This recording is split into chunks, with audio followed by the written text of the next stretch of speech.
রাঙ্গুনি উপজেলা লালনগর ইউনিয়ন ছাত্র দলের উদ্যোগে ইফতার এবং দোয়া মাহফিল স্থানীয় মারানেজি মার্চ 28 তারিখ শুক্রবার অনুষ্ঠিত হয়।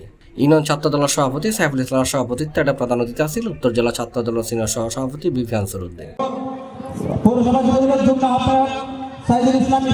লালনগর ছাত্র দলের সিনিয়র সহসভাপতি মোহাম্মদ মিজানুদ্দিনের সঞ্চালনায় এর বিশেষ অতিথি হিসেবে আরো বক্তব্য রাখেন চট্টগ্রাম উত্তর জেলা ছাত্র দলের সহসভাপতি ফারুকুল ইসলাম, উপজেলা বিএনপি সদস্য আনোয়ার হোসেন, লালনগর ইউনিয়ন বিএনপির যুগ্ম আহ্বায়ক মিজানুর রহমান, লালনগর ইউনিয়ন যুব দলের যুগ্ম আহ্বায়ক ইয়াকুব হোসেন, যুগ্ম আহ্বায়ক মাহবুবুল আলম, দাম্মাম পূর্বাঞ্চল বিএনপির যুগ্ম আহ্বায়ক সিকান্দর আলী পিয়ারু, চট্টগ্রাম উত্তর জেলা স্বেচ্ছাসেবক দলের সাবেক বিজ্ঞান ও প্রযুক্তি বিষয়ক সম্পাদক রুকনউদ্দিন, রাঙ্গুনিয়া পৌরসভা যুব দলের যুগ্ম আহ্বায়ক শাহিদুল ইসলাম ইফাক, পৌরসভা ছাত্র দলের সিনিয়র যুগ্ম আহ্বায়ক তাহানিয়াজ মুর্শেদ তোহা, রাঙ্গুনিয়া উপজেলা জিসাসর আহ্বায়ক শহীদুল ইসলাম সোহেল, জিয়া মঞ্চের সাধারণ সম্পাদক ফয়সাল চৌধুরী, লালনগর ইউনিয়ন ছাত্র দলের সিনিয়র যুগ্ম সম্পাদক মোহাম্মদ মুর্শেদ আলম, সংগঠন সম্পাদক হেলাল মোল্লা, সহসভাপতি সাইফুল হক, সহসভাপতি আলমগীর হোসেন, ইমরান, জাভেদ সহ আরো অনেকেই।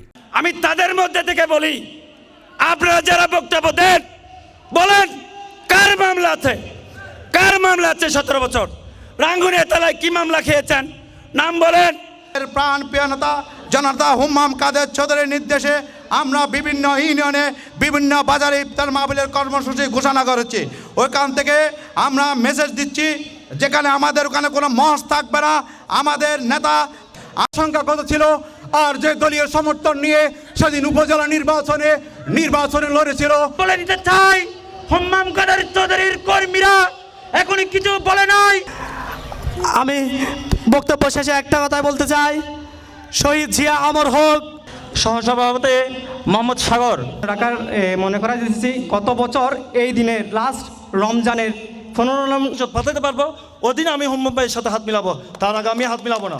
আপনারা জানেন আমরা আজকে দীর্ঘ 17 বছর পরে খোলা আকাশের নিচে মনের মধ্যে স্বৈরাচারীর পেশিসদের কারণ আমরা কোনো মুরব্বীবৃন্দ সবাই আমার পক্ষ থেকে সালাম নেবেন। আসসালামু আলাইকুম। সবার থেকে বক্তব্য দিতে পার। এখন বর্তমানে একটি সি প্লাস টিভি, চট্টগ্রাম।